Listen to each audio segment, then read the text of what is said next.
These 600,000 are not just incidental. We started a war to overthrow a regime. It was covert. It was Timber Sycamore. People can look it up, the CIA operation, together with Saudi Arabia. Still it's shrouded in secrecy, which is part of the problem in our country. Very big part of the problem.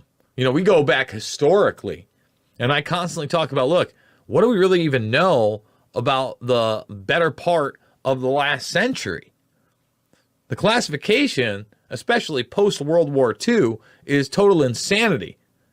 When you read Operation Paperclip, put out in 2013, and Andy Jacobson tells you there are 600 million documents that are still classified, that seems like a lot. And he talks about, again, Timber Sycamore and this CIA disruption and really covert program, again, to try to uproot Assad, right, and eventually go in. Well, we don't know much about it. A major war effort, shrouded in secrecy, never debated by Congress, never explained to the American people, signed by President Obama, never explained. And this created chaos.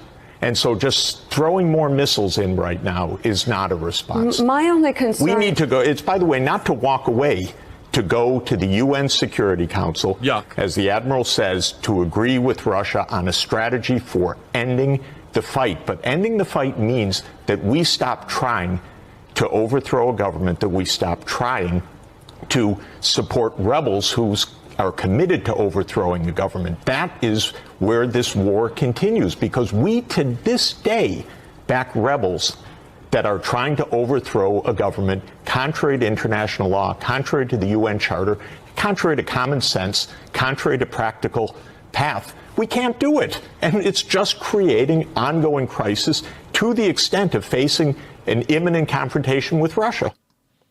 Imminent confrontation with Russia. And really, that'll bring us to this Bloomberg clip years later. I think that's around 2017, 2018, maybe. 2019 the latest, but I think it's 2018.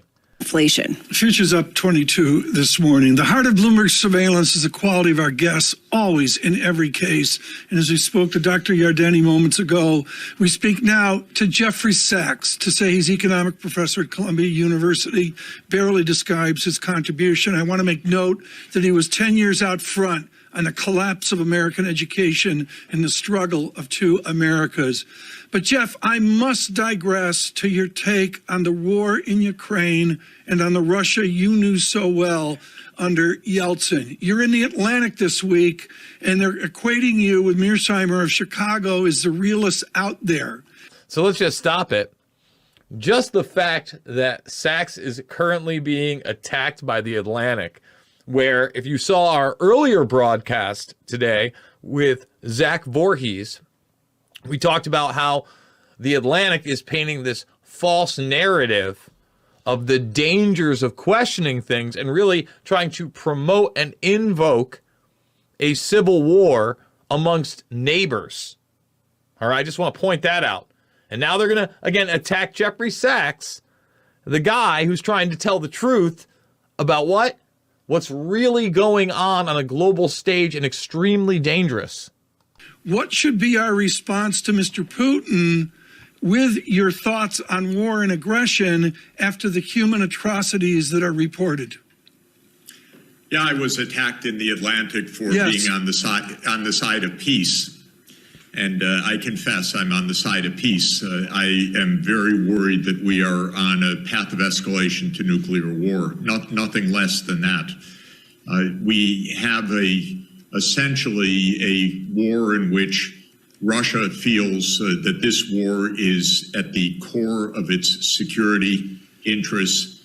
The United States insists that it will do anything to support Ukraine's defeat of Russia. Russia views this as a proxy war with the United States. And whatever one thinks about this, this is a path of extraordinarily dangerous escalation. I mean, again, can you really disagree with it? I'm going to have one point of contention with the guy through this whole thing, but can you disagree with what he's saying here? I don't want any type of high-scale nuclear weapon being used by any side anywhere in the world. I don't think that's too much to ask. And most people, that was pretty damn well common sense, especially after you had Herman Kahn put out the MAD theory, or mutually assured destruction theory. Most people are like, yeah, no, that makes sense. Don't want to destroy humanity. Weird. And I am very fearful. Right. You lived this with Yeltsin. You were there for Gorbachev and Yeltsin and the rest. I remember when you got off the airplane at JFK, essentially shattered over the collapse of that first experiment. Do you have a feeling that Mr. Putin is alone? Is his military in support of him? A lot of the world is watching the events in horror, and a lot of the world doesn't like this NATO expansion, which they interpret as at the core of this. They want to see compromise between the U.S. and Russia. In vote after vote in the United Nations, basically it's been the Western countries that have been voting for sanctions and denunciations and other actions, whereas most of the world, certainly most of the world counted by population, is on the sidelines. They just view this as a horrible clash between Russia and the United States. They don't see that globally on the global stage, even with the people that aren't really paying attention, they get what this really is. That it's a U.S.-Russia thing. View this as we describe it in the media as an unprovoked attack by Russia on Ukraine. That's, anyone in the United States, they'd say, well, what else is it? But that's because the way that our media have been reporting this. This conflict goes back a long time. It didn't start on February 24th, 2022. In fact, the war itself started in 2014, not in 2022. And even that had antecedents. And so most of the world doesn't see it the way we describe it, but most of the world's just terrified right now, frankly, because it's unbelievable to be hearing on one side, well, we'll use nuclear weapons if we need to, and the other side saying, you can't frighten us. Well, and Professor... I mean, again, look at him. Sachs is on fire here. Generally, once more, most people are like, yeah, that sounds insane. That sounds totally and completely nuts. We shouldn't be doing that. All right? So this is where I think we get to the portion that is kind of going viral right now on the internet. But again, Sachs has been pure gold throughout this whole interaction.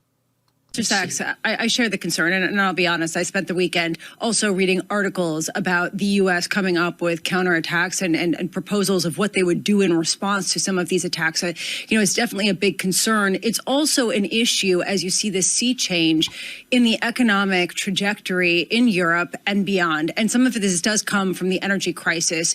But suddenly we're talking about inflation that we have not seen since World War II, since potentially another time of incredible distress and military intervention. How close are we to some sort of, I don't want to say hyperinflation, but persistent inflationary impulse well above target in Germany, in the euro area, as they look to these alternative ways to suppress the peripheral region from getting out of control as they raise rates in the front end? Well, Europe is in a very, very sharp economic downturn. The sharp decline of output and living standards also shows up as a rise of prices. But the main fact is that the European economy is getting hammered by this, by the sudden cutoff of energy. And now, to make it definitive, the destruction of the Nord Stream pipeline, which... So let's stop before he gets to the Nord Stream pipeline, because this is where we're going to turn into that. Think about how quick the standard of living not only went down in Germany, but also over in France. Go pre-COVID 1984. All right? and the Yellow Jacket movement that a lot of people, one, don't remember because they were never really told about it in the media, or if they were aware of it, have kind of long forgotten. But things haven't gotten better over there. Remember, a lot of those people, say out in the UK, they don't like the European Union. All right? They wanted out. There's a thing called Brexit.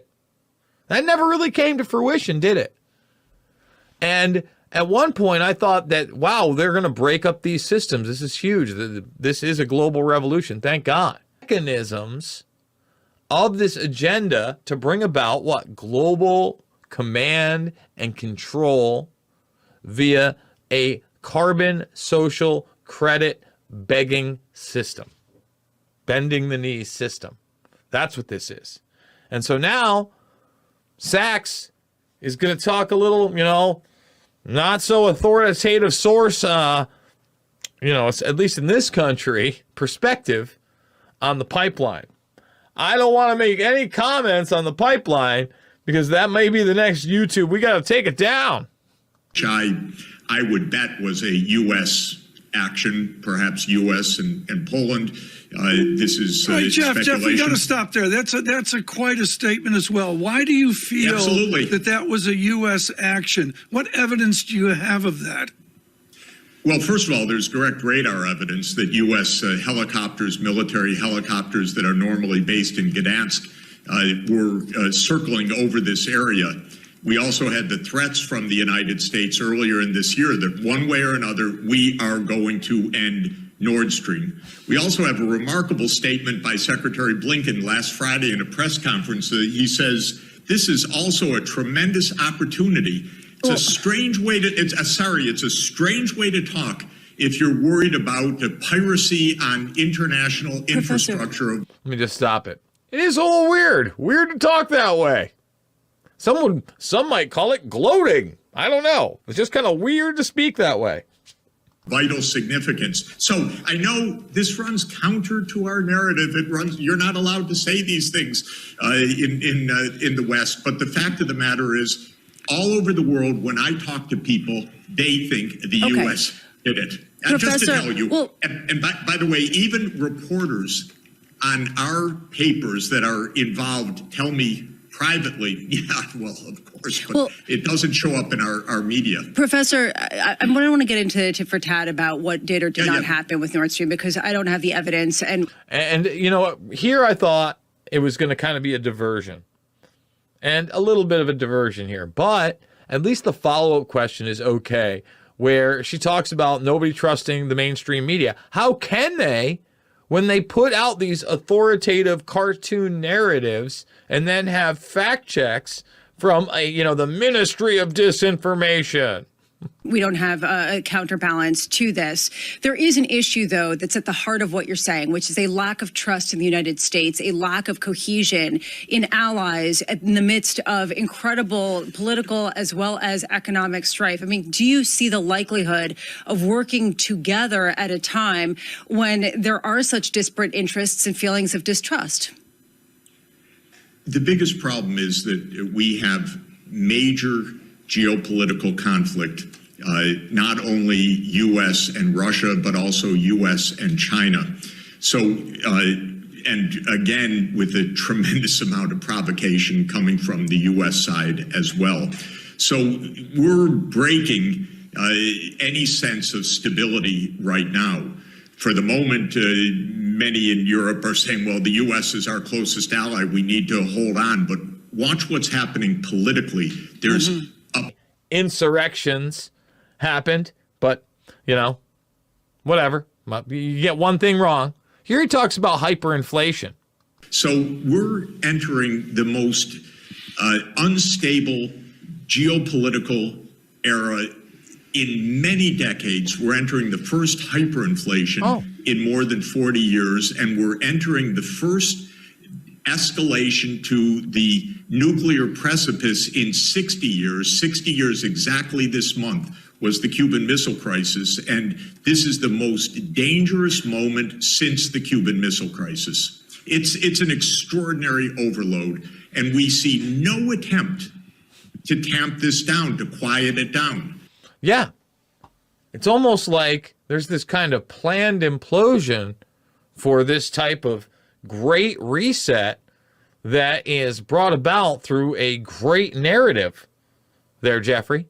Just want to point that out. I mean, almost seems engineered. It's weird. Every day is about escalation. We're going to defeat the other side. We have our rights. We can stand up what we want. We have Speaker Pelosi flying to Taiwan. Right. So many provocations in the midst of huge instability. Well, Jeffrey, we're going to have to leave it there. Jeff Sachs, thank you so much. Greatly appreciate it. John, we're getting a fiery response from this interview. Are you surprised? No, I'm not. And this is what we do with surveillance. There's a different opinion out there. And I would call it small. I wouldn't call it small. This is what we do on surveillance. I'd call it small, but there's a considered opinion out there internationally along his line, again, about the expansion of NATO. Yeah, and a lot of other things out there. Folks, I am a documentary filmmaker. They are all free. Loose Change, Final Cut, Fabled Enemies, Invisible Empire, A New World Order Defined, and Shade the Motion Picture. Let's get those thumbs up, subscribe, share. If you are new to the channel, I want to remind people, for only $1, redvoicemedia.net/Jason, sign up, and you get exclusive content. That's going to be the second hour of the daily.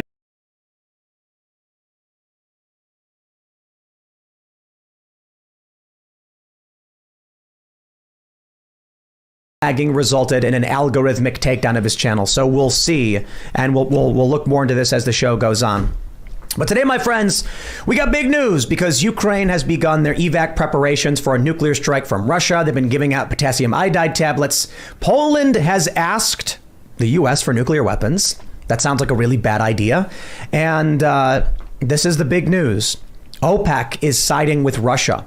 Joe Biden is floundering. They are cutting down oil production, which means gas prices are going to skyrocket. They've already been going up. And this will allow Russia to keep selling at a discount. They're selling to China. China's shipping it back to Europe. They are basically just taking Europe for a ride, and the U.S. is going along with it. So this is absolutely brutal, and it does feel like we're headed towards World War III. We're going to get into all of that, my friends, but before we do, actually, I was looking at here we go. Head over to surfinginternetsafe.com. VPN bad, so you can use send this from your device to your Wi-Fi router.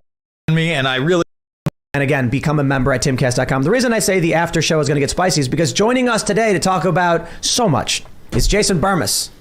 Tim, thank you so much for having me, and I really do look forward to the after show, but this show as well. I mean, like you said, breaking news is happening all the time, and you really are at the forefront of the zeitgeist of what's going on culturally on the internet. I mean, that's one of the strong points of Timcast IRL, and I love what you guys do here. So who are you? What do you do? Geez, what do I do? Some people know me as a documentary filmmaker. Other people know me as a talk radio guy or someone that runs his mouth on the internet. I like to think I'm kind of a slab of all those things. And really, I'm just somebody who wants the truth, I think. You know, I'm not about right or left. I've always been about right or wrong. I've known this gentleman to the left of me, Luke Rudowski, for some time. And that would probably be about the activist portion of my life. But look, I'm just one of those guys that doesn't like to be lied to. I don't want to be treated like a child.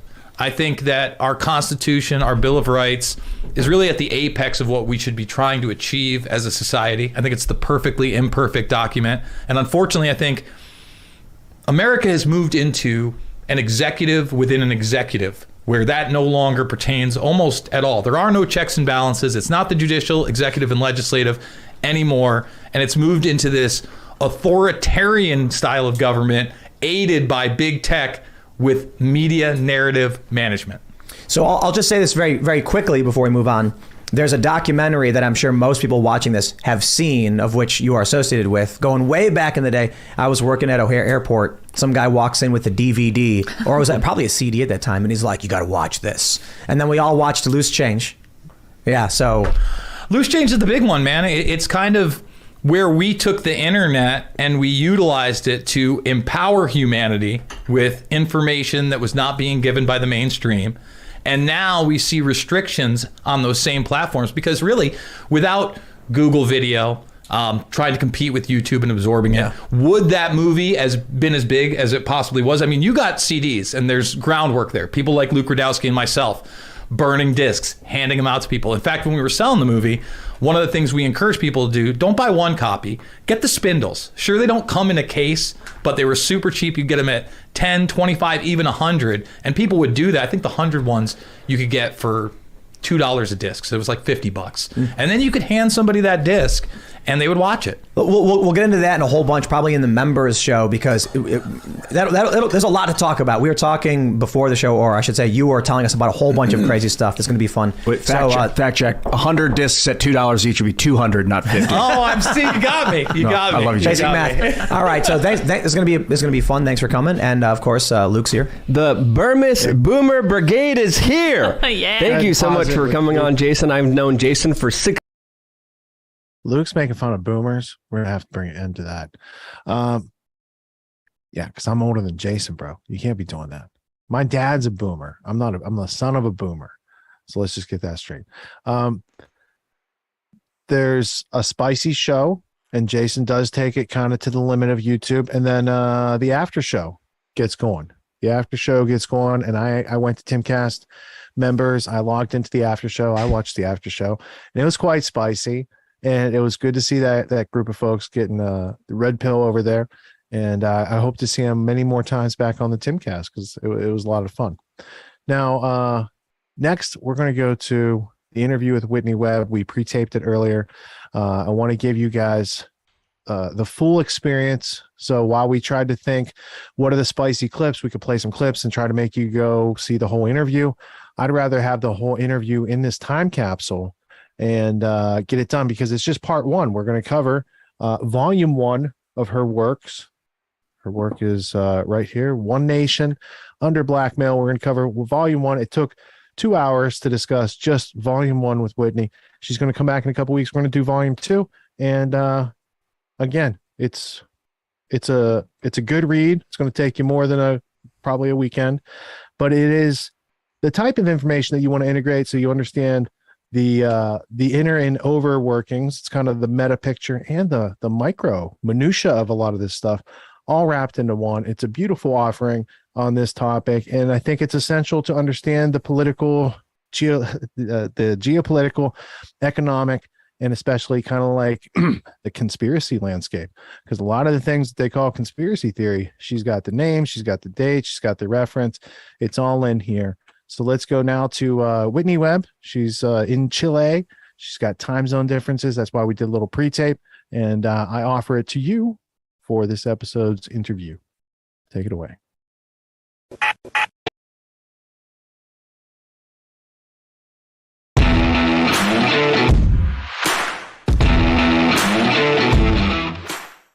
Welcome back to Grand Theft World. Tonight's guest is Whitney Webb. She publishes on Unlimited Hangout. She also has a wonderful stable of writers doing research over at Unlimited Hangout, and I've enjoyed reading her articles for many years. However, she's got a new book out. Well, she's got books out, and we're going to talk about them tonight with Whitney Webb. Whitney, how are you doing? So nice to see you, and thank you for writing these books. Hey, it's great to be here. Thanks for having me on. I hope that you enjoyed them. I live in the middle of nowhere in South America, so my copies have still not arrived. So I hope to receive them soon, but hopefully the people that have had them are happy with them so far. They are the best packaged books I've ever received. They had like 5 bubble wrappers. So because, you know, they're heavy and they're going in the mail and they're side by side. So you don't want the corners to get all bent up by the time people get it. So a lot of care went into writing the book. A lot of care went into shipping the book. And ironically, I was about 350 pages into the 1,000-page PDF when the books arrived. And so I said to myself, what am I going to do? Am I going to like jump 350 pages in and then start reading and highlighting, or am I going to reread it the whole? So I reread the first 350 pages, and I appreciated having the in-hand version, because like I said, I usually read books that are printed out and not on screen, but to get reading yours right away, I was like, I'm going to dig into the PDF, and I'm highlighting in there, I'm making notes. So I was like, this is pretty cool. And I got through that. And then by the time I got the books, I was ready to sit down. I had a whole bunch of Post-it note flags. I had a whole box of highlighters.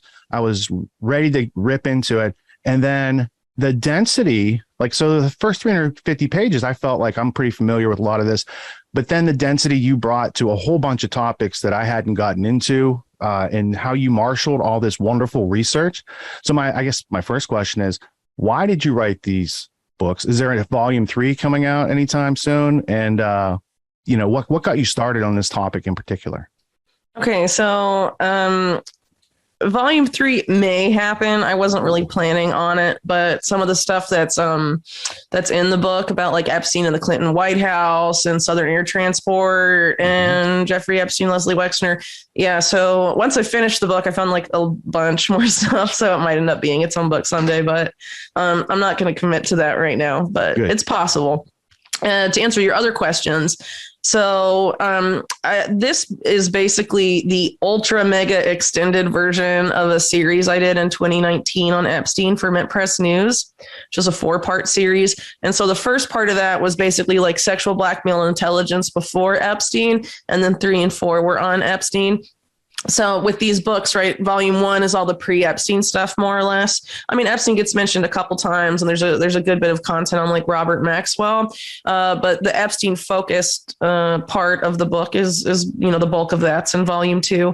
So it was always I basically, Trine approached me, and I think it was January 2020 before everything got really crazy when I said I would write the book. And he basically wanted the series extended. So that was basically my plan, to do like pre-Epstein and basically place Epstein in that context that I sort of flesh out in what is now volume 1. But things just got a lot crazier as I started writing it, I guess, because a lot of stuff that I'd only really dug into kind of superficially. When I was doing the series at Mint Press, obviously got a lot more out of control, to the point that, volume 1 itself is like 500 pages, right? So, there's a lot of material there. And basically what I'm trying to show is how organized crime and intelligence got together, and a whole bunch of stuff has happened as a result of that partnership. It's sort of like a subtext to most of the better known political scandals in American history, really. And it's a key part of the power structure, and it's evolved and changed over time. But you can't really understand Jeffrey Epstein, if that's what your goal is here, unless you understand the world he was stepping into and the networks he was stepping into, So if I want to unpack Jeffrey Epstein and his intelligence connections, which was my original goal with the Mint Press pieces that I did originally, if I say stuff like, he worked with Adnan Khashoggi, he appeared to have some sort of relationship with BCCI, for example. If you're not familiar with BCCI or Adnan Khashoggi, I mean, that's not going to mean anything to you, right?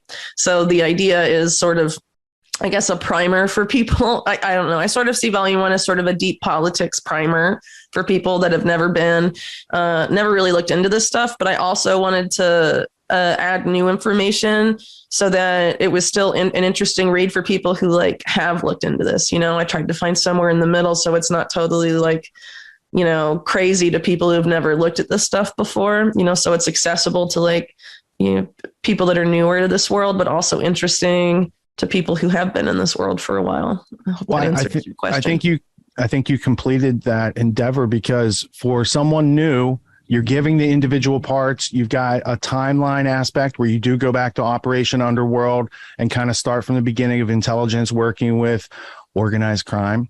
But for someone who knows who Adnan Khashoggi is, and I have all the BCCI books and false prophets and the research and Gwyn and all the things you're talking about in here, I'm still fascinated with the other things that you're marshaling and pulling together and the sources that you're providing, right? Because I go through your chapter end notes and I have a third of these things, but I don't have the rest of these. And then I'm interested, where did you get this piece of information, and highlight that footnote and then go look it up. So for me, I found it invigorating. I found it really inspiring because, your articles were definitely solid, but there was so much more that you had to say. Yeah, and so totally. Did Chris read your article? So first off, Chris from Trine Day is a very interesting cat in and of himself. He's well, first he has a big heart, and then he has a big brain, and then he comes from a family line that had some experience in these sort of things. And he rebelled against it, and then he went out and got this amazing group of writers, and he's been publishing. I've known him for probably 12 years, and it's just if you read the books that he publishes, you get the big picture. But I think your books tie all those other books together. So how did he find you and say, hey, Whitney, I'd like you to like put it all together for us? So I think after the original series, I did an interview with Daniel Estulin, and Daniel Estulin recommended that I get in touch with Chris. He said I should think about doing a book. And that's really how it happened. And honestly, though, I mean, it's kind of crazy because, you know, I agreed to do the book in January 2020, and then the world went like totally insane 2 months later. And I like lost childcare for most of 2020 and stuff. So like it was a really mental time with the book, and Chris was really amazing. He was super patient because I had to delay this book a few times. But a lot of people thought, and myself included, thought it was going to be only one book, and it ended up being double the page amount that I had originally anticipated. But sometimes that's how like these books are, or even my articles are. So when I publish articles and stuff, you know, I'm planning to cover a particular topic, and I feel like I have to do that topic justice, right? I have to be thorough enough so I don't have to go back and like do it again later, you know? And so that's basically how the book ended up being. I didn't want to have to like go back and realize, oh, I should have added more about this in volume 1 or something like that. I wanted to just have you know, try and have all the pieces there for people. And I don't necessarily try and like connect all the dots for people. And I don't really try and speculate very much in the book. You know, I try and say when I'm speculating and when I'm not, make that really clear. But I think if you're looking at all these different things that happen in a particular chronology, you know, the big picture becomes a lot easier for people to digest, I think. But anyway, Chris is a really lovely guy, super nice. And this book would not have happened without him. That's for sure. So, you know, I'm really, really grateful for the opportunity. And, you know, now I have 2 books, so that's kind of cool. You know, I was planning on 1, but happy to have 2. So yeah, and I loved like the color distinction between them. Like they have the same form and function, but slightly different covers, so you can easily tell which one's volume 1, which one's volume 2. Epstein's on the cover of volume 2. So you read volume 1, you get a lot of this background history, and then in volume 2, you just hit turbo boost. And to get like, so people might be saying, I haven't read that much, and that's an intimidating read. Whitney, what you've done for people in each little section is when you're making a point and you're referring, hey, this will be talked about in chapter 7. You're giving them insights, milestones down the road. Like if you keep reading, you'll get to this other part and you'll bring together a much bigger meta picture, if you will, right? So I think that you've put these little handholds in there for not the advanced readers, for people who might find it challenging to go through this much information in a short amount of time and like comprehend it, right? It's really info dense. Yeah. So what I tried to do is like remind people, I had to make those chapter references because there's like, well, I mean, whoever reads it is going to figure it out. You know, it's very info dense. There's a lot packed in there. And, you know, my articles in general, like not books, are pretty info dense anyway. So this is the same thing basically in book form. And so some of like the really important connections I really wanted to make sure to emphasize so people like understood like really well. Or at least could refer back to people at a certain point when, you know, they're relevant. Because I mean, I'm talking volume 1 is, you know, I don't know, probably covers like 60 to 70 years. You know, it's a pretty long time span that I'm dealing with there. So, you know, some people, you have to know the background of some people. And this is really a multi-generational system. I would really call it a business more than a system that's running the show. In these days. So I really felt like it was important to understand like the evolution of that group and for to do, in order to do that, you know, some of the big actors and the big players, you have to sort of follow them from the early days on up, and they tend to weave and bob throughout, you know, the volume 1 in particular, and in some cases in volume 2 as well. And, you know, there's a few people that, you know, pop up over and over again. I mean, it's pretty crazy how some of these people are just, you know, very clearly underworld operators that are involved in a lot of illegal activity. And so I make the case, I guess, in volume 2 that Epstein is one such figure, but he's coming from like a long line of people that are doing this kind of stuff. You know what I mean? Like Epstein is in no way an anomaly in that sense. He's stepping into a world where people you know, there were people before him that served the functions he served at certain times. And, you know, now that he's gone or whatever, you know, the establishment likes to say, oh, well, naughty Epstein. Yes, we all know he was bad, but now he's gone. Everything's fine. And that's not so, because, the same people that enabled him for a long time, they existed before him, and they continued to exist after he's gone. So in order to really, flesh that out, there's a lot that people kind of have to understand to make it all sort of click together, Yeah, he's dead now, so you have to be careful. That's what Bill Gates says when they question him about it on mainstream. I mean, if they question him, he's like, he's dead. It doesn't matter, Yeah, he's like, so you got to be careful. You got to be careful. Don't want to end up like Epstein didn't hang himself. The idea of the continuity of characters in play. There's a lot of overlap. Right before I read your books, I had read some books on 9/11. I read a book on the shadow arms trade. All the same people were involved, ironically enough, whether it's the shadow arms trade. I forget. I mean, I had the book here. I was going to show you. But it was just ironic because I didn't think those two things were going to connect so strongly. And then when you read the shadow arms trade book, you also see a lot of overlaps with your book and the Prince Andrew, the biggest arms dealer in Britain, and how the US and UK have been arms dealing, like with Adnan Khashoggi way back in the 80s, and Bandar's role in getting the bribes lined up. I want to go back. Let's go back in the timeline to where you started your book. You started it with Operation Underworld. Now, on our side, it starts in like 1941, 1942, British Security Coordination in Rockefeller Center. That's in the beginning of your book. I was so excited to see that. But I also thought, I wonder if she knows that Meyer Lansky started working with MI6 in 1938 in preparation to get the Americans in bed with organized crime in the first place. Oh, no, I didn't actually know that. But I mean, that makes a lot of sense because I sort of noted in the book that the justification for Operation Underworld was that, this argument about German saboteurs and all of that, and there was no real evidence for it.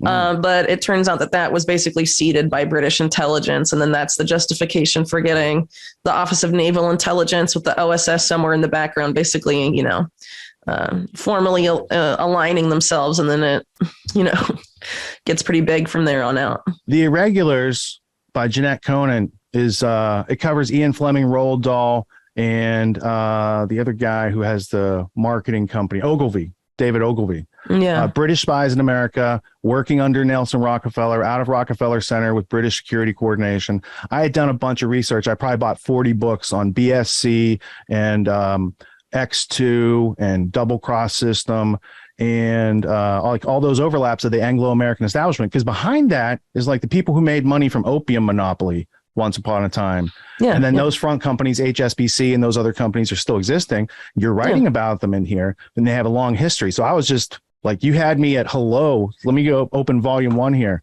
Now I'm going to explain real quick, just for the listeners at home. When I get a book like this, it doesn't come like this with all these tabs. It doesn't come all highlighted and all the good stuff marked, right? It's like naked when you get it. So the first thing I do is I open it up, I read the cover page, and then I see who published it, when was it published, right? This is the first edition, by the way. I'd like to get an autograph someday, Whitney, but there's some logistical issues. And then I'll be in the States in October, so maybe. Awesome. Tour. All right, so index. I like to read through the index. People tell me what's in the books with the index. That's cool. And then I dig into like chapter 1. After, I read the foreword, all that good stuff, right? So you get into the underworld and you start breaking it open. And I made that note about 1938 and MI6, and you get into these shadowy alliances. So for the folks at home, why would intelligence, U.S. and British intelligence, get in bed with organized crime? So like I mentioned a second ago, the official justification of Operation Underworld was that there was alleged concerns about German saboteurs in New York docks that were going to cause damage to ships. There was the sinking of a particular ship that instigated this, but there was no evidence of it actually having been a German saboteur. And it seems like that narrative was basically seeded by British intelligence. And so what they wanted to do then was go and make some sort of deal with the dock workers in order to get some sort of intelligence, I guess, from dock workers. And the dock worker union at the time was controlled by organized crime, which was true for pretty much most unions in New York at that point in time. And as a result of that, since unions are basically the power base of the Democratic Party in this era, they control the New York Democratic Party. So one thing I didn't note there, but it gets noted in chapter 4 is that the mayor of New York at this time is a guy named William O'Dwyer, who's intimately involved with the mob at this point in his career as well. And he's sort of one of these former prosecutors, Thomas Dewey being another one, who get famous on locking up organized crime figures. But then a few years later, they get propelled up into politics with this tough on crime reputation around them.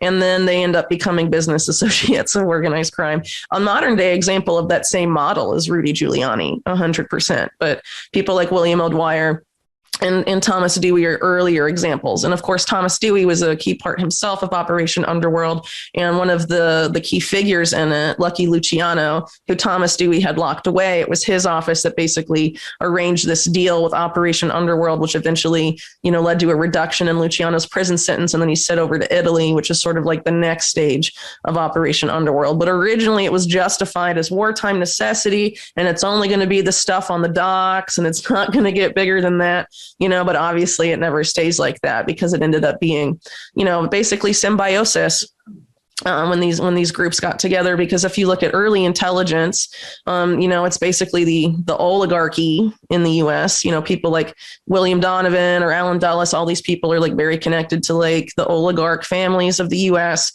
Wall Street and all of that. So, there's always this subtext from the earliest days of American intelligence with business, right? The heights of business, the financial elite. And so, they're interested in maintaining their wealth and their power. And they're willing to deal with whoever to maintain that or to expand that. And so it really isn't that surprising once you know that sort of background, why they would team up, But for the people maybe lower down in military intelligence at the time, it was a hard sell. So, they made certain narratives to sell it, like the German saboteur stuff, or it's only going to be for this long. But, it's very possible that from the earliest stages, there were some people who were like, yeah, this is just how it's going to be. Yeah, the fact that the British would want to help us protect against German saboteurs is interesting, because they needed German saboteurs to get the Americans into the war on the side of the British, right? So the British always, not always, but often through history, create a false proxy so they can come help us with that proxy that they're in control of. Yeah, and there's a lot of history of that from like World War I, World War II, all the way up through maybe 9/11. But these are advanced ideas. And on page 6, you said only the Rockefellers were conspicuously absent from the OSS, right?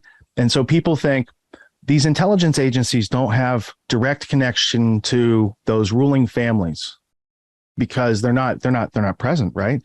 But in my mind, the Rockefellers helped to fund the Royal Institute of International Affairs and the CFR, and the CIA services those agencies, those organizations, right? Yeah, they have connections. But also, I think I noted in the book that at least some of the Rockefellers basically were running a private intelligence apparatus themselves during the war. So, we sort of think of American intelligence a lot of times, the CIA or whatever is like, a monolith, but a lot of times these families or other powerful groups, they basically have their own private intelligence apparati that align or collaborate, with different intelligence agencies, or even maybe work against, the intelligence agencies of the country in which they're housed, Yeah. But like I said, I would... Because people they track like mafia families and stuff like that on their radar, but they don't know the origin of these intelligence agencies. And when you look at like MI6 is City of London bankers and OSS is Wall Street lawyers, and these two groups interact together in certain ways, then it's much more clearly. But they haven't had like a Godfather series to paint it out. Like this is like the script to that series. This could be like a series. Yeah, I mean, that would be cool because, a lot of people don't like to read. So at some point, to get this information really out there, it's got to be audio visual for people. I mean, that's just the nature of the game, I guess. But yeah, I think a lot of people don't really understand like what the CIA is. At the point we're talking about here, the CIA didn't exist, right? We're talking about the organizations that eventually lead to its creation. But, a lot of people see it as, some basically the head maybe of the U.S. national security state, but it's always been beholden to private financial interests, not unlike, the Federal Reserve and like other institutions with a lot of power in the United States. They're not necessarily, they have people behind them, and they always have, I guess you could say, that are private interests, basically the oligarchy. I mean, I feel like it's an easy way for people to understand. If it's easier to understand if you describe the CIA sort of as like the secret police of, Wall Street banking families and stuff like that. Well, and I also like how you caught the connection, because right here on page 6, early in the book, you're catching it. Nelson Rockefeller is sponsoring BSC, British Security Coordination, in Rockefeller Center in America. So that is like their own private intelligence agency being created. And when the American side, we see Donovan, OSS. But what we don't see is Sir William Stevenson, who's from MI6, that comes in and gives Donovan all his power, good ideas, all these things, right? And then I do talk about that. I think that they had a lot of connections between them, Stevenson and Donovan. No, that's what I'm saying. Like, so many other people would just leave that part out. And you're saying it wasn't just Donovan and the OSS. Like, this isn't just an American thing that's going on. It's an international thing. And part of the other special relationship thing is they speak the same language as us. And they've been getting closer and closer and closer. This is one of the first elements of post World War I going into World War II, when they're making OSS. This is like the healing of the wound of the revolution. They are now back. They're in our intelligence agency. They're showing us how to set stuff up over here. And in that way, CIA, OSS was always subservient to British influence, because they had a lot more they had a lot more experience in spycraft than the American side did.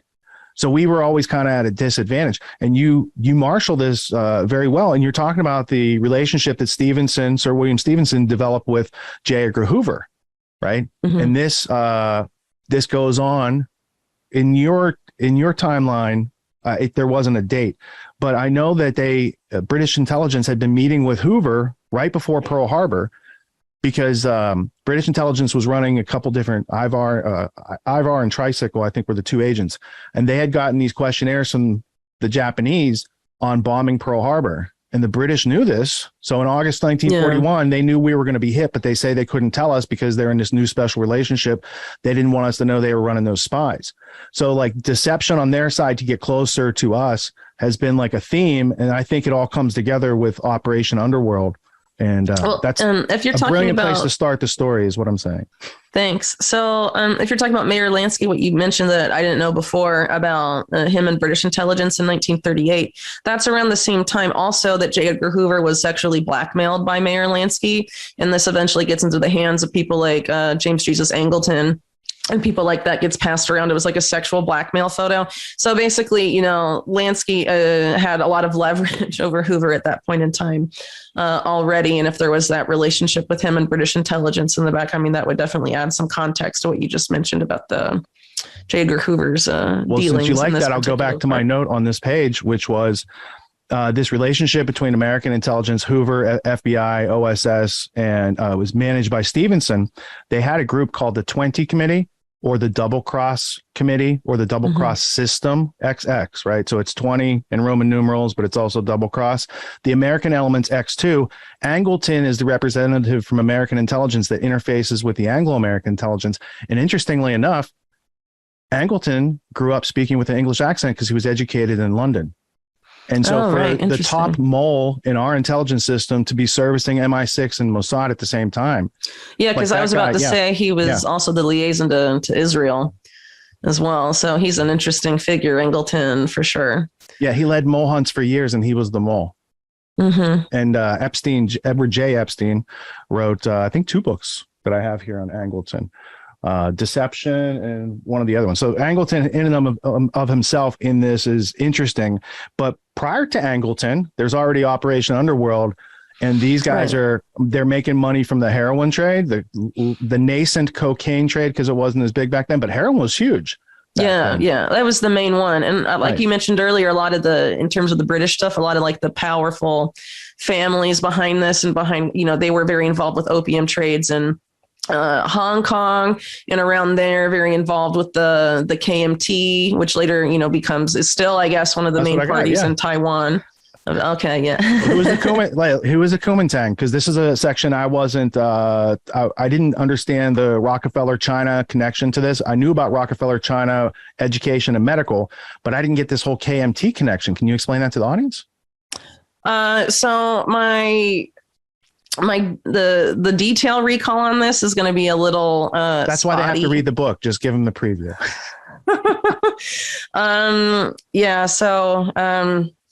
You might have caught me on something I'm blanking on. I might have to. We can move on. Re-up really quick. No, sorry about that. Let me just read a paragraph for the folks at home. Just it's 1,000 pages. You might have picked the one. No, that's a good. I wrote like a year and a half ago on Main Core Base. Lawrence is like Main Core Base. I was like, what? I'm like, it wasn't registering. So I got caught live last week. Now you're human. I'm human. We're good. Support for the Kuomintang opium monopoly came from Western modernizers, including the Rockefeller Foundation, which had set up shop in China in the 1910s with the creation of the China Medical Board. Now, I got the history of the Rockefeller Foundation by Raymond Fosdick. He was the chairman of the foundation. He wrote the history. He says how they modernized and standardized Rockefeller medicine in China. So the Wuhan lab today is a legacy of 100 years ago Rockefeller Foundation set up in China. Through this apparatus, the Rockefeller Foundation undertook efforts to promote modern science, develop medical education programs, and set up hospitals. It's likely that this foundation support for opium monopolization was intricately bound up with their health crusade, since opium had important, wide-ranging medicinal applications. That's a fantastic observation, and not many people would also tie them to the laws on the opium trafficking and things like that later. So they don't see that. And to be honest, when I started learning about the Rockefeller family, I thought it was so cliche because people were like, Rockefellers control stuff. I was like, nah, whatever. Then I started reading into it and get their history. I'm like, they're a really crafty family, and they're really woven throughout this entire book. So I guess I have egg on my face for not remembering their first main mention. But yeah, so you'd mentioned the medical stuff, and so the opium thing was sort of segued through then, but obviously, it's a lot of this stuff has evolved since that point in time. But I mean, this is just one of many families that were capitalizing on opium and making deals with the KMT. And then you connected it to the Sassoons. So Kuomintang. Yeah, but I feel like that was pretty well known, though. Well, I missed out on the KMT connection to the Sassoons. But did you know about the Sassoons marrying into the Rothschild family? I think I learned this from a video of yours that you sent me a few weeks ago. It's on their time. So when I got into that, I was like, no way. They're dealing with the opium warlord of Baghdad. And then like 20, 30 years later, I'm like, no way. The son married into the Rothschild family. And today, the heir of Rothschild, Sassoon, and John Ford, there's an actor, I forget his first name, but there's a modern day actor who played like Ben-Hur. And if you look up his family lineage, it goes to Sassoon, Rothschild, and the John Huston, because it's Angelica Houston's involved. Anyway, long history of opium supporters. I really thought it was great that you took it from the mob ties to like there's some more historical ties that go back into the East India Company, and after East India Company, they make these oil companies. Yeah. Now, at the Jardine Matheson level, so Jardine Matheson was one of these privateers, because I think 1832, the British Empire says we can have privateers smuggle opium. Jardine Matheson is created. A whole bunch of these companies are created. Skull and Bones is created that year too. Jardine Matheson's current incarnation is Jardine Fleming. They went with Ian Fleming's grandfather's bank, Robert Fleming and Company, and they merged because he was a Scottish opium money launderer, and they were the shipping magnates. So it makes sense. So, but my point would be, this seems like ancient history, 1800s, 1900s, but you see it's still going on today. And so you keep laying the foundation for people to understand what's going on today with HSBC and the royal family and things like this. This is, I think, masterful. Well, a lot of these companies, Jardine Matheson, and also the Hong Kong and what you have up there, Whampoa Company, that stuff ends up popping up, surprisingly enough, with this Epstein Clinton White House stuff that was going on. So, I ended up going back and adding some of this, even though it like predates, I guess you could say, Operation Underworld. It shows that a lot of these oligarchs have been there a really long time, and there's a lot of continuity between the way back when and the now, even, right? Yeah, especially the now, because this is where the now got its power. So Hong Kong Shanghai Banking Corporation back in the day, smuggling opium and laundering money and these sort of things, they were still doing it in 2012. And then they said, FBI Director Comey is going to be on your board of directors to make sure you guys don't do it again. And then HSBC gave $100 million to Hillary Clinton, and they just pay their fee and keep going. I interviewed a whistleblower from HSBC, John Cruz, and he explained the whole thing. He's like, they pay 10% of what they're laundering to the government, and they could just keep doing it. And that's why they had to pay $2.3 billion, because they were laundering like $23 billion of money. Well, I can't remember if it's in this chapter, but it's somewhere near the beginning of the book. I note that it's just really crucial at this point, the drug trade, to the financial system. Like, a lot of major banks would collapse if they didn't have the money from the drug trade to count on, in terms of like the money they get from, money laundering and like all sorts of other like illegal cash flows. They're like really dependent on it. And like in 2008, I can't remember the source I cite, but there were a few banks that apparently avoided going under precisely for that reason. Right.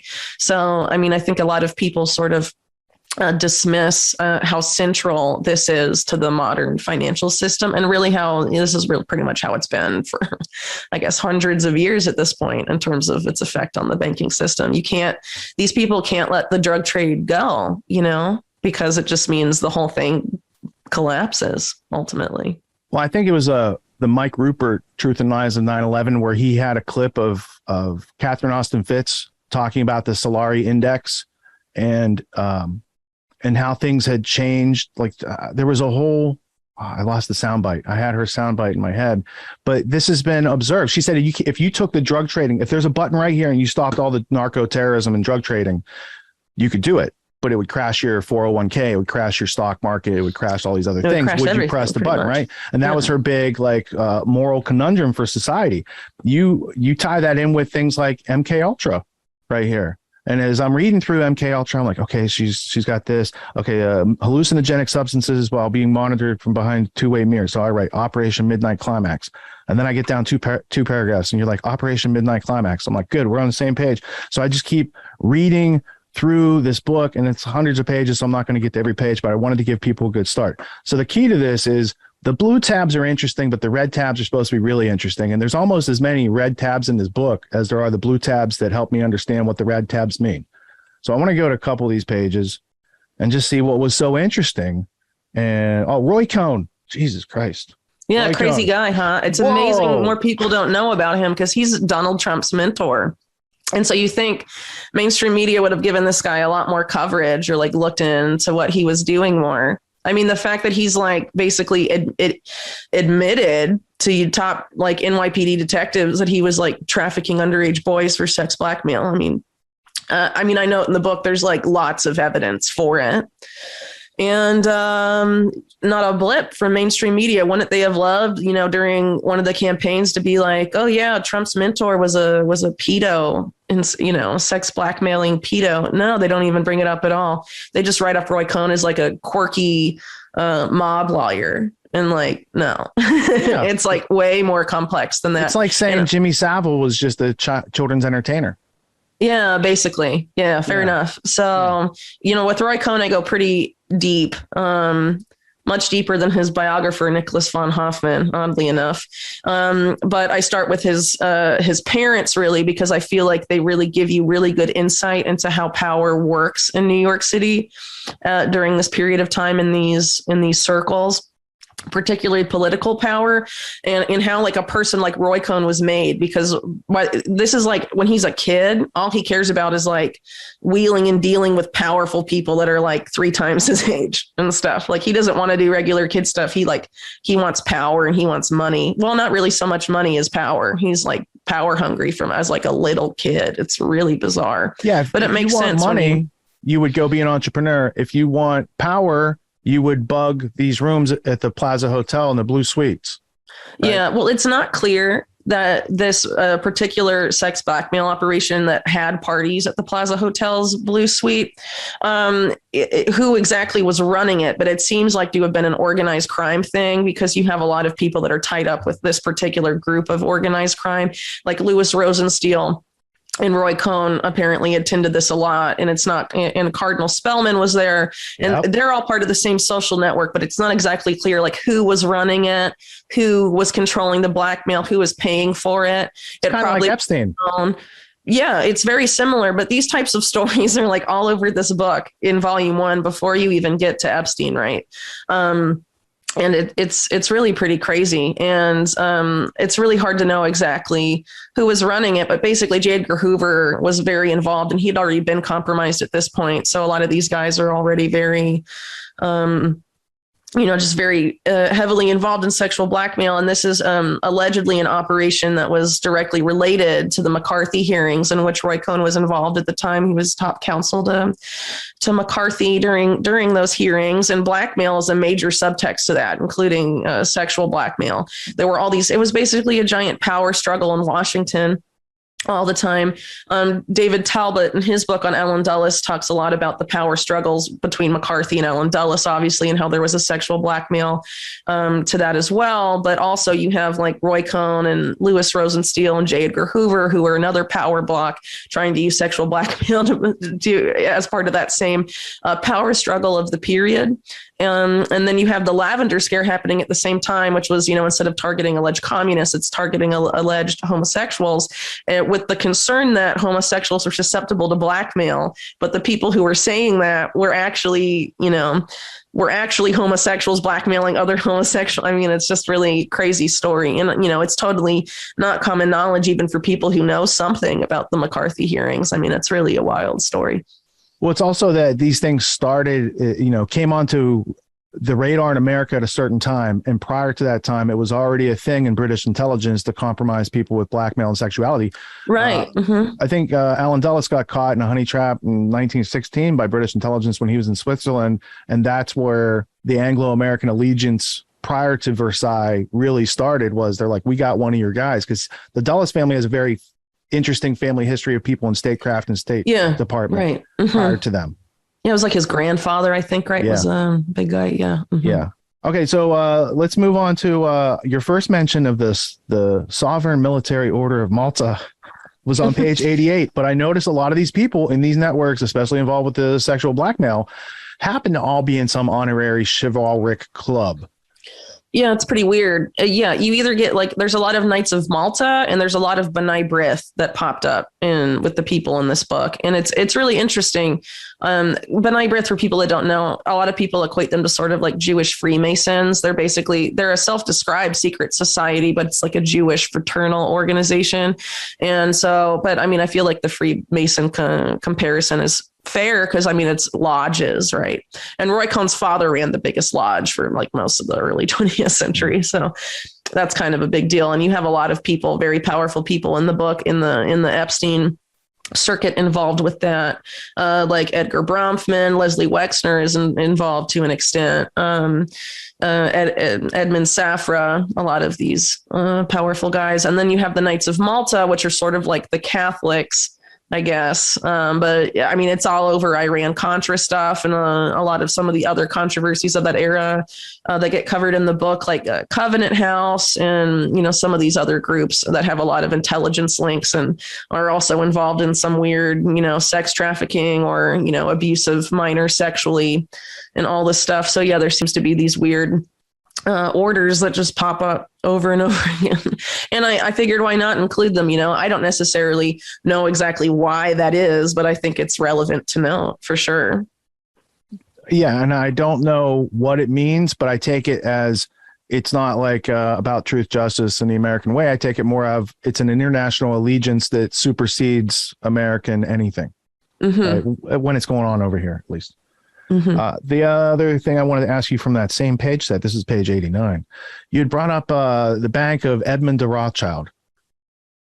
And my first thought was he helped to set up Soros's quantum fund in 1968. And that's a rare. He set up a lot of people, though, like Robert Vesco, who's a white collar criminal, pretty notorious, who gets a lot of cover in the book. He was also basically, his career was made by the Rothschild family in a lot of these same banks, oddly enough. And it's interesting. There's several people that have sort of that claim to fame, I guess you could say, that pop up here. And a lot of them end up being financial criminals or, corporate raiders, quote unquote, which is, there's not much difference between the two terms, to be honest.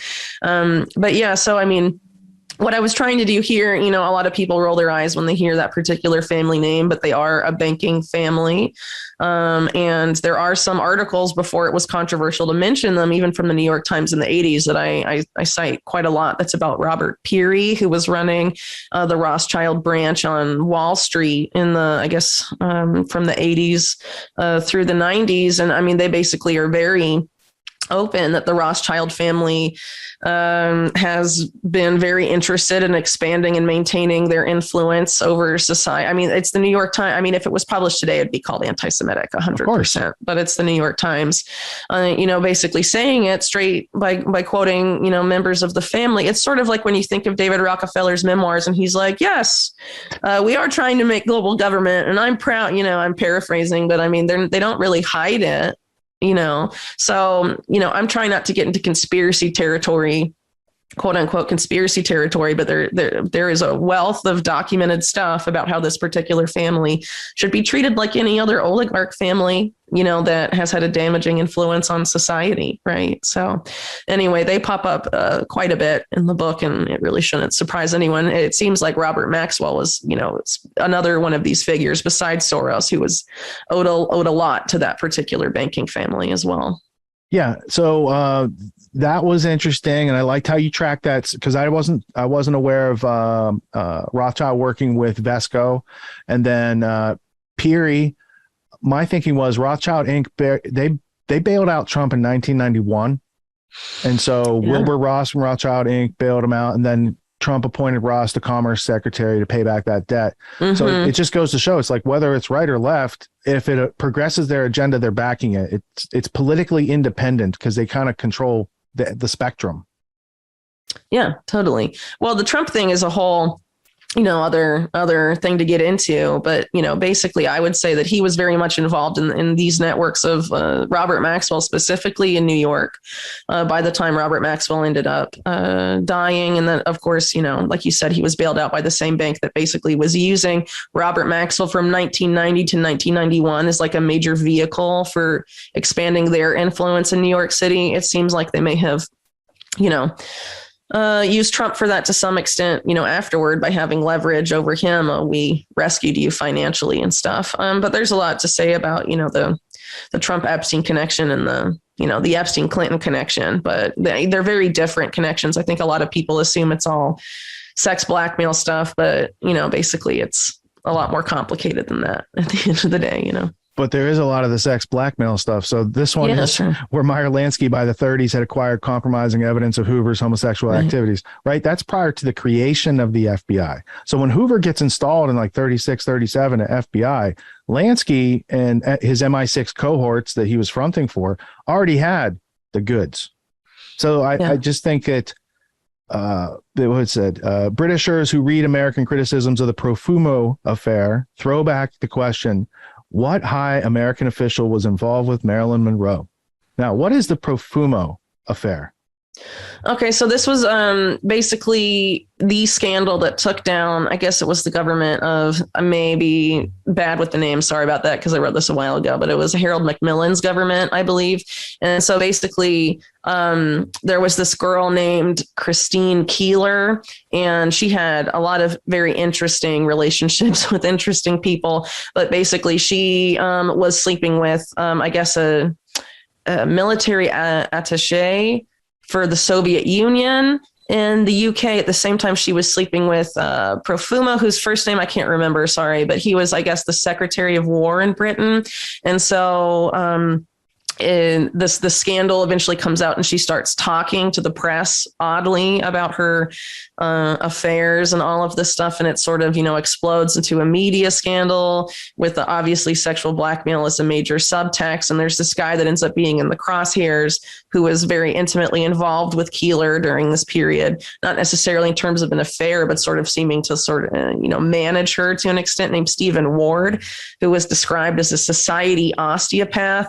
And he got his first launch into British society through, I guess, William Averill Harriman, who trying to remember all the details on him, but I think he was very involved with like the Bush family and sort of like, I guess, Nazi financing, if I'm not mistaken. So, definitely a controversial guy, to say the very least. I think under Kennedy, when all of this was going on, he had some sort of role in the State Department. I don't think he was ambassador to the UK, but he had some other sort of No, I think role. he was ambassador to the Soviet Union. I got him here because he comes from E.H. Harriman was a railroad magnate who was funded by Thomas Fleming and Company, or Robert Fleming and Company, from Ian Fleming's family, right? Oh, right. Okay. So Harriman gets all this money from railroads. And then right after World War II, Harriman and a bunch of other people that helped to create the Federal Reserve create American International Corporation, AIC. And AIC builds railroads and shipping for Russia and China to prepare for the Soviet experiment. And I clicked on the wrong screen. So it's interesting because the Harrimans are Skull and Bones family, which ties back to the opium Anglo-American establishment kind of oligarchy. And then when they start to prepare for the Soviet experiment, they've got funding. And this is all stuff that later Anthony C. Sutton caught on to. He's like, wait, there's a bunch of Westerners that set up all the infrastructure for Mao, and David Rockefeller said Mao was his greatest experiment, right? So there's a lot of like that missing history. But when you get to the Harriman family, they also were eugenicists that funded Cold Spring Harbor. They also funded Hitler and the Nazis. They were working right there with Prescott Bush and Nelson Rockefeller. And he's a very interesting character. And so are like his siblings and, the people that came before him. So yeah, fascinating connections, because normally I wouldn't think of Averell Harriman being anywhere near the Epstein line of thought, right? But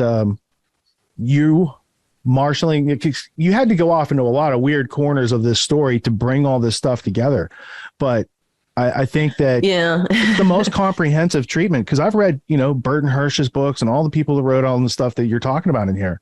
But you read all their books and then brought it all together. You know what I'm saying? Yeah, so I kind of like it's distilled it, I guess. But this Yeah. isn't I talk about this in the chapter in Roy Cohn, because there's some weird Roy Cohn, FBI, like Hoover involvement in all of this through an intermediary named Thomas Corbally.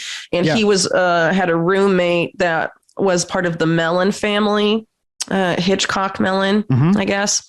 And, they were hosting these weird, VIP sex orgy stuff. I mean, there was just like a ton of this stuff going on at the time. Thomas Corbally was an American. He was a private detective with ties to organized crime, and then, apparently military intelligence, and it gets all involved with, all of this stuff. And I guess you were pointing to there how he later gets involved with the Hollywood Madam Heidi Fleiss later on, and claimed to have brought back from Britain some of these sex blackmail rings and all of that. But one of these blackmail rings involved Stephen Ward.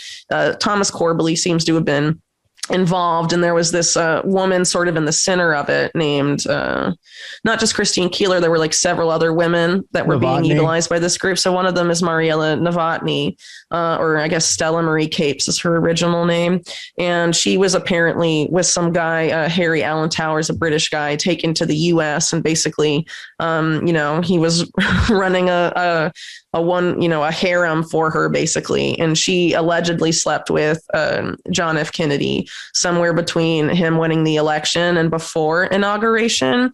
And so what you showed a minute ago about this question about, Marilyn Monroe, I forget exactly what the quote is. It's from a Peter Dale Scott book, but it's referring to hints in the newspapers that there was going to be an American involved in the Profumo affair. Like it seemed to have been a sexual blackmail attempt to take down Kennedy before he even really got into office. And so oddly enough, there's an investigation into this, but all these weird things happen. Apparently Novotny is like spirited out of the US with the CIA's help onto some British ship.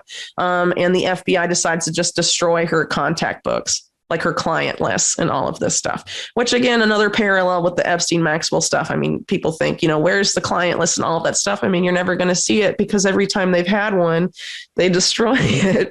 This is an early example. I think it's a parallel example to another person who slept with JFK, who was Mary Meyer, and it was her diary that Angleton and these guys were looking for, and she was brutally slain. And her husband Cord Meyer worked with the people who probably killed Kennedy.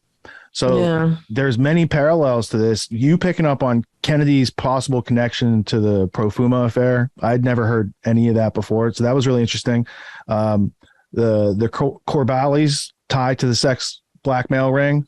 Right. Mm-hmm.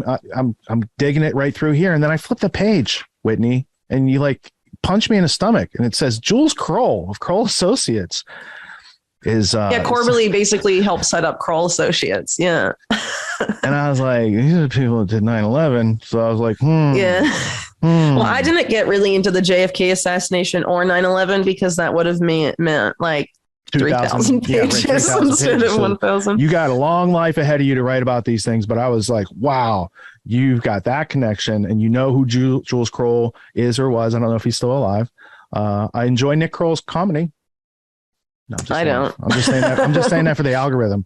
Okay. Kroll's, I look at his face. I shook my head. I shook my head no when I said Kroll Associates is fascinating organization, and I'm glad that you just like blip them throughout the 2 volumes to pique people's interest and didn't try to like go into like what they do and where they're going and where they're taking us. But I found it interesting that they were in the middle of this sex blackmail thing as well. I didn't have any. It wasn't on my radar until you put it there. And that's only 136 pages into it. I mean, so already you had taken me through a comfort zone where I'm like, yep. And then I'm like, what? And then it keeps going. I'm like, there's, hundreds more pages. So if I go to another red tab up here, the Safari Club and the BCCI, I was like, I was not, because I thought the Safari Club, I thought maybe it was like conspiracy theory. I hadn't seen a lot of good information on it. No, it's a real thing, but it's another one Georgetown of these. University, Turkey bin Faisal, and I think he was the one that got killed in the desert. He had a strange death, I think, too. So, I can't remember. Sorry. But the Safari Club, what do you want to explain it in its relationship to BCCI, or would you like me to read some quotes? Might have to read some quotes to jog my memory. I should say too that a lot of the stuff, some of the research on BCCI, Iran-Contra, and some of and other parts of Volume 1, Ed Berger, who is an amazing researcher for deep politics stuff, helped with a lot of that. So I can't take credit for all the stuff in here. My acknowledgement page, unfortunately, didn't get into the first edition, which is very sad. But so. I should have probably said that shouted earlier, but if you read some quotes, I'm happy to. No, that's fine. I'm going to go to the section here for the Safari Club, and I'm going to go to the next page, but real quick.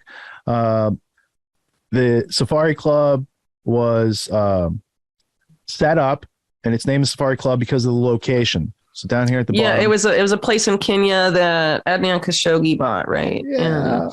And, he wanted to make, it originally had a very interesting clientele, and Khashoggi wanted to make it more exclusive. And by more exclusive, he wanted to basically make it a hub of meeting, I guess, a meeting place of different intelligence agencies and sort of shadow brokers in the world of like offshore finance and arms trafficking, where he could, maneuver around.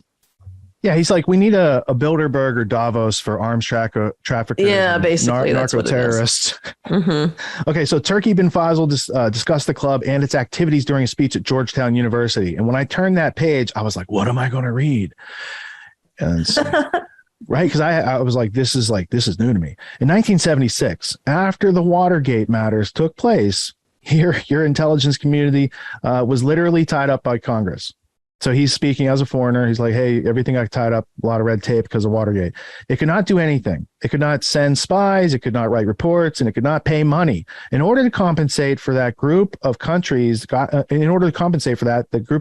together in the hope of fighting communism and established what they called the Safari Club. The Safari Club included France, Egypt, Saudi Arabia, Morocco, and Iran.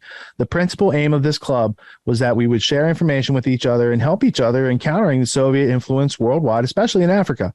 So Khashoggi's like, hey, we can make our own Operation Gladio, and we can do it under the guise of fighting communism, but we're going to get into a whole bunch of money laundering, Iran-Contra, a whole bunch of, stuff that Americans know. Well, the CIA traded some drugs for arms with the Contra people, but they don't get the worldwide aspect. They don't get the multinational influence of not just BCCI, which is a Pakistani drug cartel bank set up by MI6, but also all these other connections with Saudi Arabia and Iran and Israel and arms dealing. A lot of the groups that are like officially part of the Safari Club have a lot of relation. You could say Saudi Arabia is a proxy for U.S. and British interests, right? Mm-hmm. I mean, yeah, 100%. And Iran during this time, this is under the Shah. I mean, obviously, there's a lot of pull there from different governments outside of the Middle East, obviously. So, it's definitely. You're going to see more than just the official players, quote unquote, official players in the Safari Club at work in this particular network. So the quote I have here is, let's see, Adnan, arms dealer at large, Adnan Khashoggi, the Safari Club owed much to Khashoggi. The name of the group had come from its first meeting place, the Mount Kenya Safari Club in Nanyuki, Kenya, which Khashoggi had purchased in the 1970s. So prior to Iran-Contra, and prior to his deals with Trump, because I think Trump bought his boat, right? His yacht in the 80s. And then Trump sells it to bin Talal, his Twitter enemy, right, later. So there's, and Sultan of Brunei is in there as well.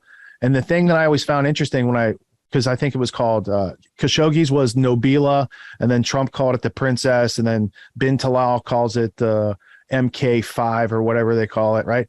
So when you trace the arms dealing people who have this yacht and it's traded for these millions and millions of dollars, and the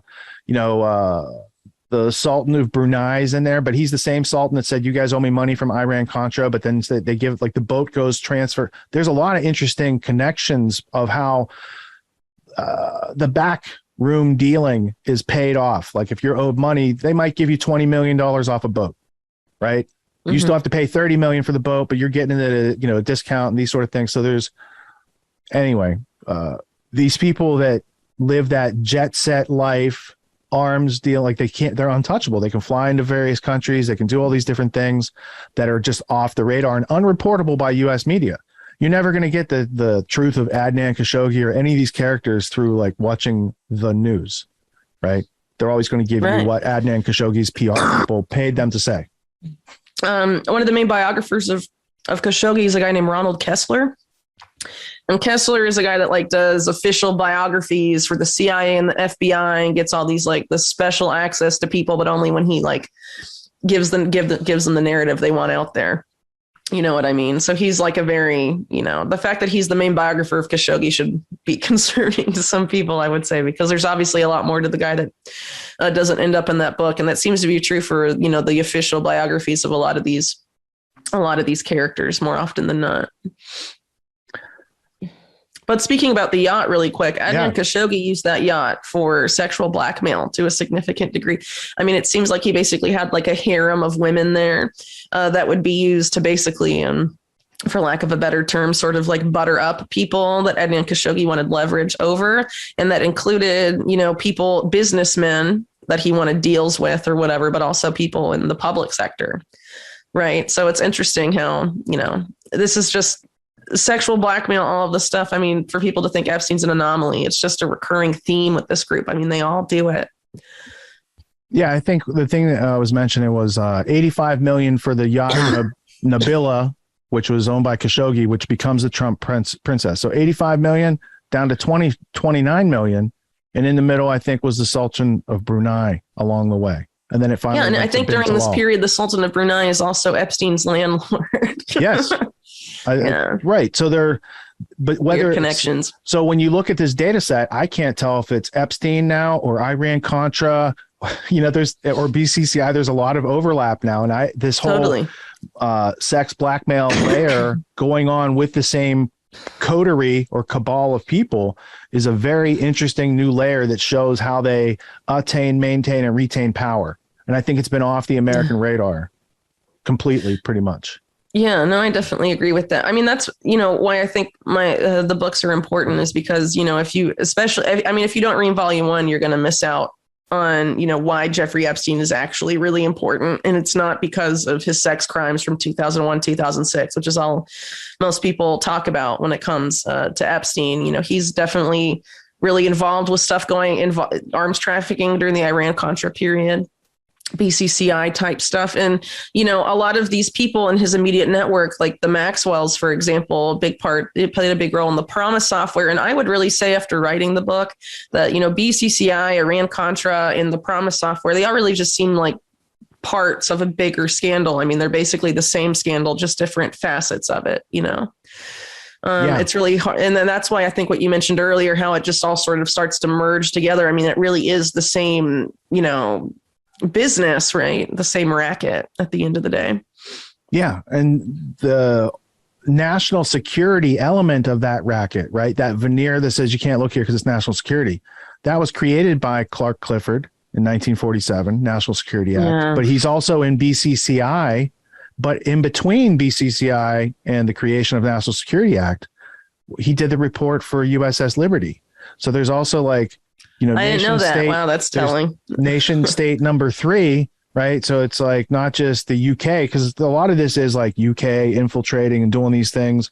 But there's also a third state actor, but that comes up, I think, maybe more in volume 2. I wanted to ask you about this part. I was surprised to see this part about the death of Kiki Camarena, Enrique Kiki Camarena, who worked at the U.S. consulate in Mexico for the Drug Enforcement Agency. He was tortured. Well, he's kidnapped, brutally tortured. They tape recorded the torture. There's transcripts of the torture, and then they discarded his body like in the desert. For that storyline to intersect here, again, I was very surprised because I'd looked a great deal into this and how it was covered up and all these sort of things. And I think it's the bottom level of like this whole structure. So connecting it into like the cartels and that level of American intelligence, not just working with Sicilian mafia, but working with Mexican cartels to kill its own people. And to figure out, like, because Camarena was he was debilitating their economics. He was a very smart investigator. He's like, oh, we can do this, but he didn't know what he was doing was actually the people who work above him. That's their enterprise. Yeah, and he got caught in the middle of that, and it didn't work out well for him. Yeah. Well, a lot of the stuff. So Iran-Contra and the Promise software scandal, you see the drug cartels, mainly Mexican and Colombian cartels, they play a huge role in both of those. And that's why I say like, these are all it's really all the same scandal at the end of the day. So, you know, the people that were allegedly responsible for Camarena's death had been tapped by the Enterprise, the National Security Council, CIA group, I guess, responsible for Iran-Contra to help finance Contra activities through illicit means. And, you know, basically this happened because Congress restricted the ability to send lethal aid to the Contras, but they allowed humanitarian aid at some point. And so that, you know, basically William Casey, I felt like Congress was tying his hands and that he needed to continue to finance these groups, whether in Nicaragua or elsewhere, and needed a way to finance all of these covert activities, you know, covert warfare all over the globe, really, without Congress having to get involved and without having to get congressional approval or presidential approval, you know, basically just do whatever he wanted, right? And not have to worry about oversight, because he doesn't have to get the funds from anyone. So if you can get the funds from, you know, drug trafficking, arms trafficking, whatever, any sort of illegal activity, then the profits from that can be used to finance these black ops, right? Or these covert ops in different places in the world. But I mean, this type of alliance between, you know, like we talked about earlier in the early part of the book, I talk about how all these guys are, you know, involved, have their hands in the drug trade, you know, from the very beginning. So for them, it's not weird to have this type of alliance. It's just weird for the American public that's been sold a fairy tale version of how all this works, right? And that we spend, you know, so much money on stopping drugs and all of this stuff when really that's not what's going on at all. The people that get arrested for drug trafficking and those crimes are just competition for the big guys, right? You know, this is a consolidation for them. So those drug laws exist to keep their competition out of the way. But if you've noticed, no matter how strict the drug laws get, it continues. And it's because, like we mentioned earlier, it's essential to intelligence agencies and the financial system. So you can't stop it. it gives them budgets for which they are not accountable. No one knows they have it. They can use it for whatever subversion, hiring assassins in other countries, all these sorts of things. The history of Operation Underworld working with like Sicilian and Italian, like it's the Sicilian, maybe the Italian and Jewish mafia, like, right. So it's like Western Europe mafioso groups, right? Working with the cartels in South America is similar, but different. They're doing, a similar Operation Underworld by worse. 30 years after Camarada's death, you can go to Amazon. You can see the guys who kidnapped him testify in the documentary, like their documentary saying, here's who hired us. Here's how we did it. And it's not something that they really want you to see and understand, but it got out there. So I've never really seen that from the mafioso, because those guys always get whacked, Goodfellas style. They just end up like a casino, just shot in their car or something. They have accidents, but there are these bits of truth that get out to show you like how the system really works. The people investigating drugs are being employed by the people running the drugs. And if they get too close to understanding that relationship, they're gone. They're gone. Totally. I'm sure there's a lot more Camarenas out there that we don't know about. Right. Yeah.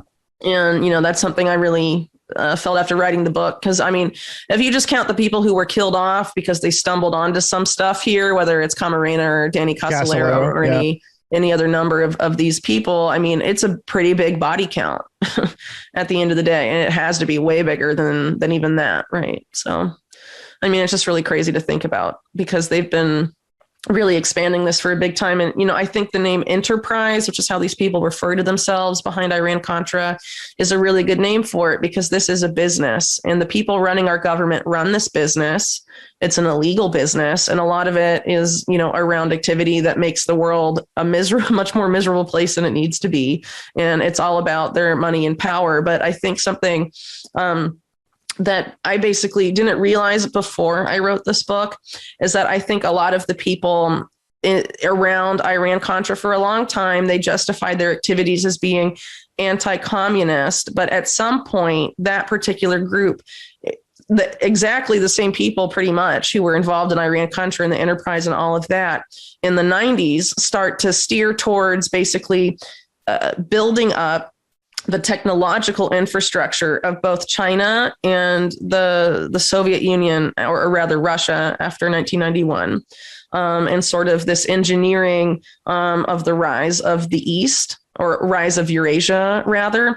And that's pretty interesting what you mentioned earlier about, some of these groups sort of financing and building up the infrastructure of Mao Zedong and the USSR, and then they're doing the same after the collapse of the USSR, the opening up of the Chinese economy. And now you're having this controlled demolition of the West and the rise of Eurasia and this push to this multipolar world order. And I think there's a lot of hidden history here that needs to come out. And so honestly, when it comes to the stuff in the 1990s, I felt like, I don't know if we're going to have time to get there today, but I just really felt like that was really stunning, because I felt like no one's really looked into it. And it's just an insane amount of technology transfer. And it intimately involves a lot of the people who are the bigwigs in Silicon Valley today. Mm-hmm. And Jeffrey Epstein was in the middle of that. And it looks like, it played a really key role in what we're seeing today. But a lot of it was like illicit theft of like nuclear technology and all other sorts of stuff. And it was intentionally being sent by these people that were the enterprise in the 80s to the people they were ostensibly protecting us against, but through their, covert warfare and stuff. And it just goes to show you that these guys have no actual allegiance to ideology. They may frame themselves as anti-communists and all their crimes as anti-communists, but they're just professional organized criminals, and they have no allegiance to anything. It's just about more money and power for them, and to keep their rackets expanding and going forever. That's all they care about.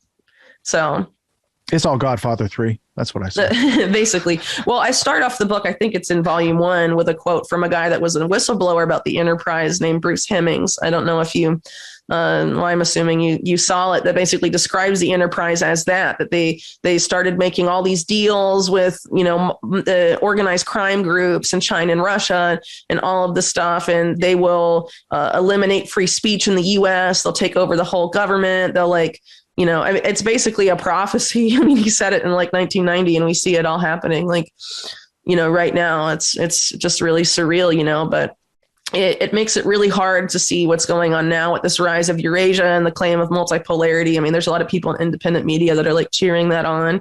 But when you're looking at all this history, it just looks like it's been the plan. You know what I mean? Yeah. And people are starting to distinguish and discern and use the juxtaposition between the whitewash version of history and the actual factual evidence that's there to be studied, right? An example, which would be the public knows that Tom Cruise played a 300-pound drug dealer named Barry Seal in a movie that was supposed to be called Mina, but they actually called it American Made. In your book, you have a much more interesting picture of who Barry Seal was, and his long history with CIA goes back to there's a famous picture from Mexico City, January 22nd, 1963. And it's got Barry Seal and Porter Goss and Felix Rodriguez. Felix Rodriguez killed Kiki Camarena, according to The Last Narc on Amazon. That's not me saying it, because Felix is still alive and he kills people. So that's not me. That's the movie saying that. Yeah. He killed Che Guevara. He keeps his cigarette button in the handle of his 45. I think it's pretty much known that guy has a body count. Yeah. I do him. Yeah. So Barry Seal worked with these characters. He was also in Civil Air Patrol. And so when I learn these things and I think, oh, Bush was also in Civil Air Patrol. He met you at National Guard, and he was missing with James R. Bath. They were AWOL. Well, Bath is the Saudi drug funneling money manager. Yeah. Right? Yeah. So then you see generations of, oh, were these guys flying cocaine too? And what about these Saudi prince guys that hijacked on 9/11? Were those drug couriers being trained too for the diplomatic pouch stuff that they do? So there's a lot of interesting stuff that starts with just knowing who Barry Seal was, what was his proximity to Bill Clinton in Mena, Arkansas, and these sort of things going on while Clinton was governor, right? And Clinton's governor after Winthrop Rockefeller, I think, was the governor right before Clinton. So I can't remember. I mean, in writing the book, I didn't really look so much at Arkansas politics like before Clinton. I mainly focused on like Clinton's rise, because a lot of Clinton's rise obviously is really important to a lot of the other stuff that pops up in the book, because I'm focusing on people like Jackson Stevens, the Riotti family and all of that. And they obviously play a major role in the stuff that goes on in the 1990s that to, a certain extent involves Jeffrey Epstein. But, there's a whole web of people that are intimately involved in the stuff that was going on while Bill Clinton was governor of Arkansas. And I guess that's where Barry Seal fits into it. And most people, know of him because of the, the Mena, Arkansas stuff. He was basically arguably the key person in that particular hub, which was being used not just for, arms trafficking and drug trafficking as part of Iran-Contra, but also to bring people, Contras to Arkansas. I think they were trained not that far away from the Mena Air Base. And of course, I'm sure your audience is familiar with a lot of the suspicious deaths sort of surrounding that particular part of Arkansas at the time, and how locals noticed a lot of weird happenings once Seal moved in and all of this stuff. And there's a lot to be said about Mena, Arkansas. And, in terms of details, I tried to give, enough in the book, but obviously a lot more could be said. But there's a lot of other financial stuff going on in this period as well, because there seemed to have been sort of what's the word for it? Sort of some of these Arkansas like state financial institutions were sort of like retooled to basically function as giant like money laundering hubs for a lot of the drugs and stuff that were coming in. As I note in the book, people like relatives of Bill Clinton and people really close to who were involved in this stuff at Mena and